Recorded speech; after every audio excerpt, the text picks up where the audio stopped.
같이 사도신경으로 신앙 고백하심으로 2월 3일 토요일 아침 예배를 하나님 앞에 드립니다. 나는 전능하신 아버지 하나님, 천지의 창조주를 믿습니다.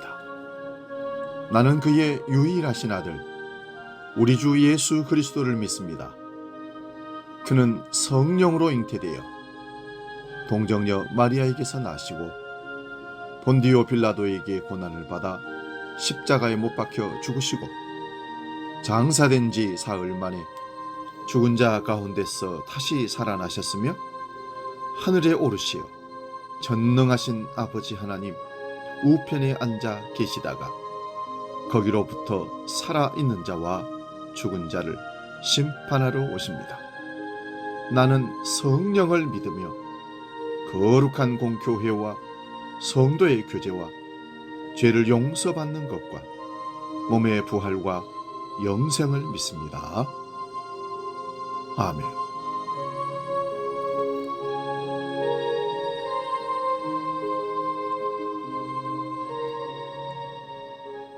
찬송가 545장 이 눈에 아무 증거 아니 배워도 함께 찬송합니다.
오늘 우리에게 주시는 하나님 말씀은 요한복음 9장 1절에서 7절 말씀입니다.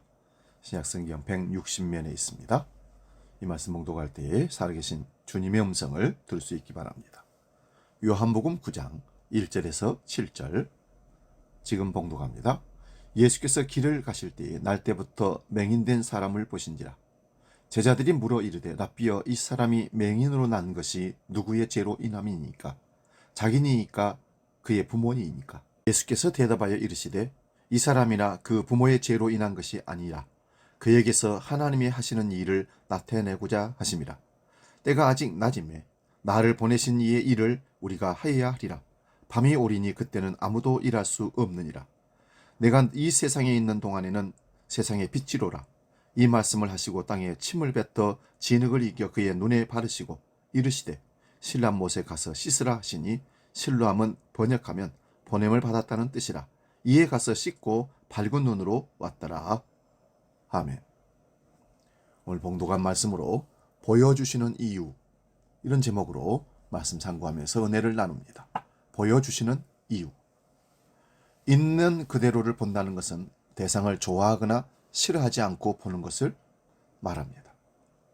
아름다운 꽃은 그냥 아름다운 꽃으로 보고 시든 꽃은 그냥 시든 꽃으로 보는 것입니다.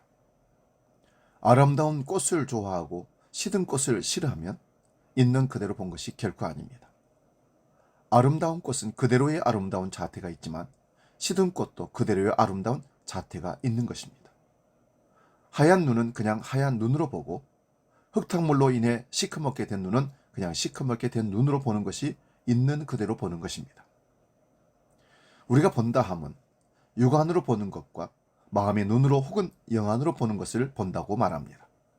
그런데 장애가 생기면 바르게 보지 못하므로 오해를 하고 판단을 그르게 할 수 있는 실수를 저지르게 됩니다. 오늘 본문은 예수님과 제자들이 길을 가다가 만난 시각장애인 얘기를 기록하고 있습니다. 제자들은 예수님께 이 사람이 날 때부터 시각장애인 된 것이 누구 죄로 인함이냐고 물었습니다. 인과응보라는 삶에 찌들려 훈련되어 있는 선입견 가든 모든 사람들은 원인이 있으니 결과가 그렇게 나타났다고 생각하기 쉽습니다. 그런 사회 환경 여건 속에서 예수님은 이 사람에 대해서 이렇게 평가를 내리시고 말씀하십니다. 그 사람이 시각장애인이 된 것은 이 사람의 죄도 아니고 부모의 죄도 아니다라는 것입니다. 제자들의 이 사람의 죄입니까? 부모의 죄입니까? 라는 질문과 그에 대한 예수님의 답하심 그리고 행동하심이 오늘 본문의 초점입니다. 제자들의 질문과 예수님의 응답으로 이어지는 이 사건으로부터 이 땅의 신앙인들, 즉 믿음의 사람들, 우리가 살아가는 모습과 신앙의 여정을 살펴보게 됩니다. 여러분의 눈에는 무엇이 보입니까? 우리는 이 현장 속에서 주님께 물어야 합니다. 주님, 저들이 왜 보입니까? 그때 주님은 이렇게 말씀하십니다. 너희는 이것을 보고 누구의 죄인지 먼저 논하지 마라. 이는 하나님이 하시는 일을 나타내고자 함이니 너희는 그 일에 동참하거라. 때가 아직 낮음에 나를 보내신 이의 일을 우리가 하여야 하리라. 오늘 우리의 눈에 무엇이 보입니까? 우리 한반도를 둘러싼 긴장과 평화 및 통일과 과제, 인구 절벽으로 인한 사회 위기, 4차 산업혁명의 도래로 인한 사회 경제 구조 변화와 도전, 청년 실업과 고령화 사회 문제, 이슬람의 부상과 다문화의 과제, 남녀의 평등하고 조화로운 관계 정립, 다원성을 찬양하는 문화 속에서 복음적 문화의 실천과 세움의 과제, 그리고 이단의 도전과 한국교회의 세속주의 국복 과제 등등 해결해야 할 많은 문제가 우리에게 보일 것입니다. 그러나 주님은 빛이 있는 낮에야 일을 할 수 있다고 하셨습니다. 예수께서 말씀하십니다. 내가 곧 빛이라. 그러므로 우리는 무엇보다 먼저 우리가 예수님 안에 예수님과 동행하는지를 살펴야 할 것입니다. 눈에 보이는 문제들을 분석하고 해결하려고 서두르기보다는 복음에 합당한 신학적 해석을 우선시하며 나아가야 합니다. 세상을 보는 것도 중요하지만 먼저 우리 자신을 돌아봐야 할 것입니다. 우리가 세상에 나가서 이런저런 일들을 지적하고 고치라고 요구할 때 세상은 오히려 우리에게 먼저 너희 자신을 돌아보라. 너희들 예수 믿는 사람 교회를 한번 생각해 보아라. 두려운 마음이 들 때가 참 많습니다. 은혜보다 죄를 크게 생각하는 율법주의, 은혜를 세속적 성공으로 환원하는 세속주의가 복음적 토대를 흔들고 있는 이 세상입니다. 교회가 붙들어야 할 복음의 순수성이, 교회의 거룩함과 성결함이 이 세상의 가치와 목적 앞에 오염되고 있기 때문입니다. 오직 말씀, 오직 은혜, 오직 믿음, 오직 그리스도, 오직 하나님께 영광. 종교 계획의 표대가 그저 표로 그치는 교회가 될까 심히 두렵습니다. 오늘 주님께서 우리에게 물으십니다. 너의 눈으로 무엇을 보느냐? 무엇이 너의 눈에 보이느냐? 나의 눈에 보이는 문제들은 누구의 죄 때문이라는 것을 내가 판단하고 먼저 정죄하라고 보이는 게 아닙니다. 바로 그 문제를 위해 기도하고 그 문제로 인해 아파하는 사람들을 위로하고 문제를 극복하고 해결하라고 주님이 보여주시는 것입니다. 주님의 초대입니다. 그것이 진정 죄를 극복하고 이기는 것입니다. 십자가에 나타난 하나님의 사랑의 길이기 때문입니다. 이 모든 문제가 누구의 죄 때문이냐는 것을 묻는 차원을 넘어서서 하나님의 은혜와 사랑이 그 죄보다 더 크고 결정적인 것임을 우리는 깨달아야 합니다. 이것이 신앙생활의 동기와 출발점이 되어야 합니다. 내 눈에 보여주시는 그것이 바로 나를 향한 하나님의 소명이자 사명임을 인식할 때 우리는 비로소 신앙인으로서 구별된 삶, 거룩한 삶, 즉 복음을 실천하는 삶을 시작할 수 있는 것입니다.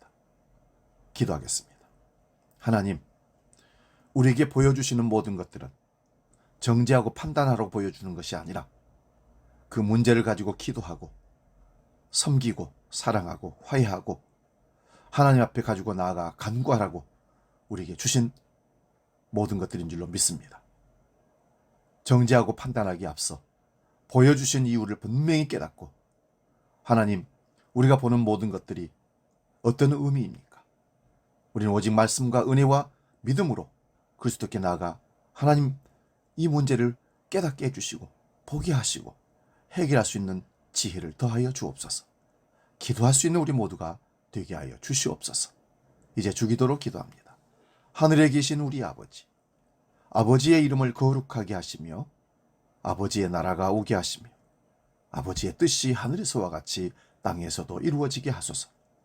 오늘 우리에게 일용할 양식을 주시고 우리가 우리에게 잘못한 사람을 용서하여 준 것 같이 우리 죄를 용서하여 주시고 우리를 시험에 빠지지 않게 하시고 악에서 구하소서. 나라와 권능과 영광이 영원히 아버지의 것입니다. 아멘.